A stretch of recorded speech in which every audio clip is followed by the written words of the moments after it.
Christmas Storybook Collection. Let's see who our last Disney friend is. 101 Dalmatians, The Puppies' Messy Christmas. One winter evening, Pongo and Perdita were watching TV with their puppies when a rustling noise in the hallway caught their attention. The puppies jumped off their chairs and ran to the doorway. They all watched silently as Roger and Nanny hauled a huge tree into the parlor.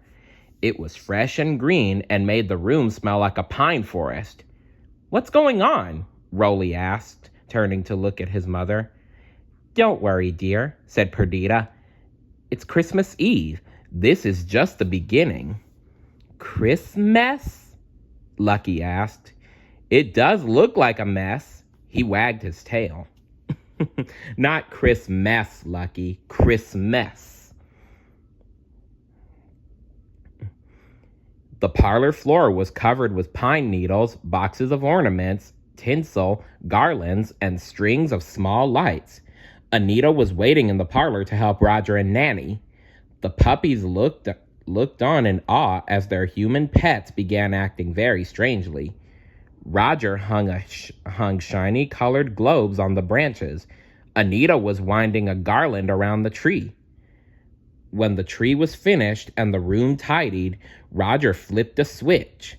The lights and shiny ornaments cast a magical glow about the room.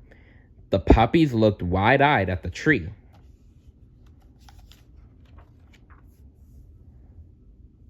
That night, when Pongo and Perdita tucked the puppies into their basket, they told them all about Christmas.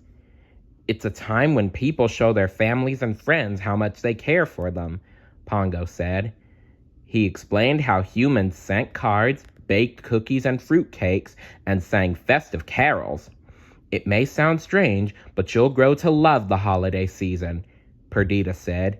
She nuzzled Patch, who let out a yawn. "Especially the beef bones left over from dinner," Pongo added. "Bones?" Patch said, perking up. His father smiled. "And that's not all," Perdita continued. "On Christmas Eve, after everyone's in bed, people sneak presents under the tree." "Presents?" all the puppies said at once. "What kind of presents?" Patch asked. "Can you wish for them?" "I'd wish for a new bed," Lucky said as he climbed into the basket he shared with his brothers and sisters. "Why do people put presents under the tree?" Pepper asked.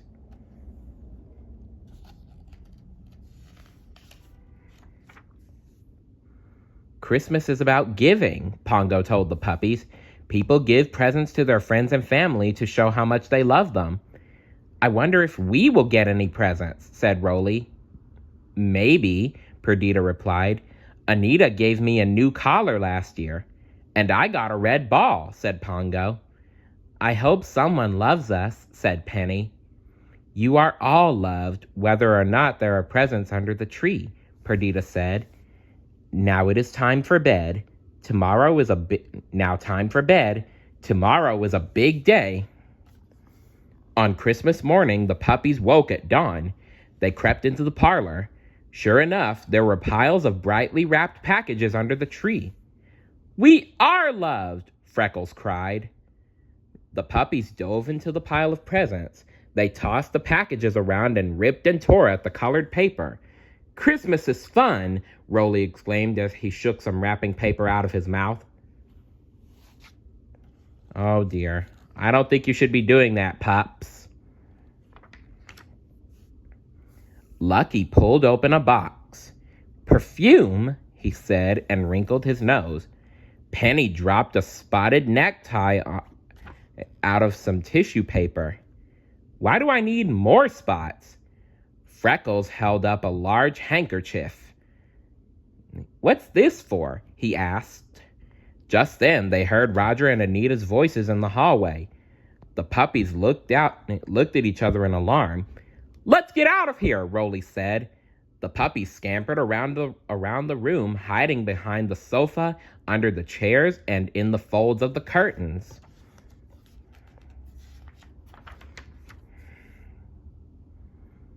The puppies trembled when they heard Roger's footsteps. He stepped in the doorway. "What on earth?" he said. Anita walked up beside him. "Oh dear," she cried. "Perdita? Pongo," Roger called out. "Where are you?" The puppies heard the click of their parents' claws on the wooden floor as they scurried toward the parlor.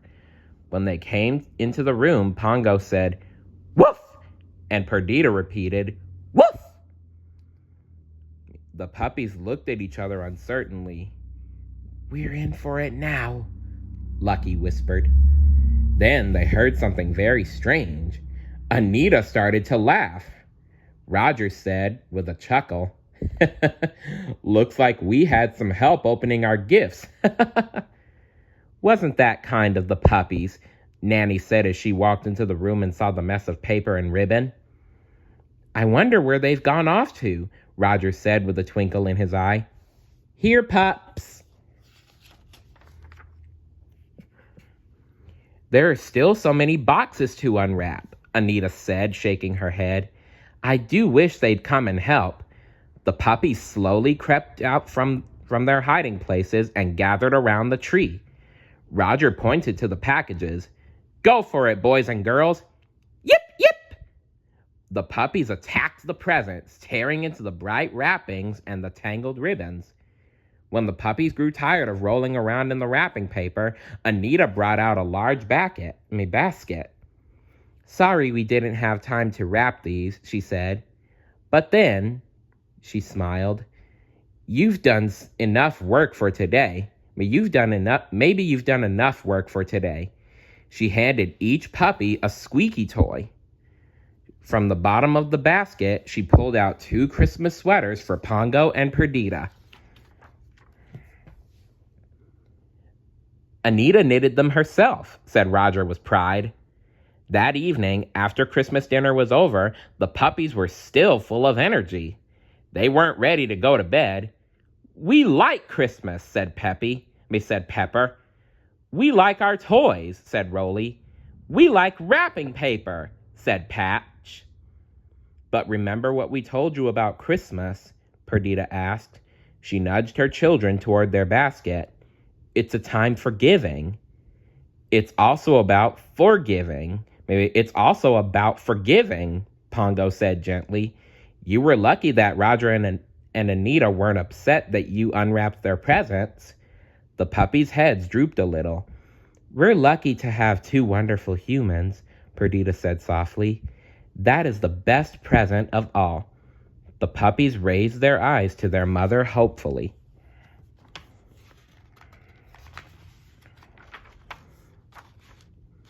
"We are loved," Penny said. She smiled. "You are all, each and every one of you, loved," Perdita assured her children. "And that's what Christmas is really all about," Pongo said as the puppies drifted off to sleep.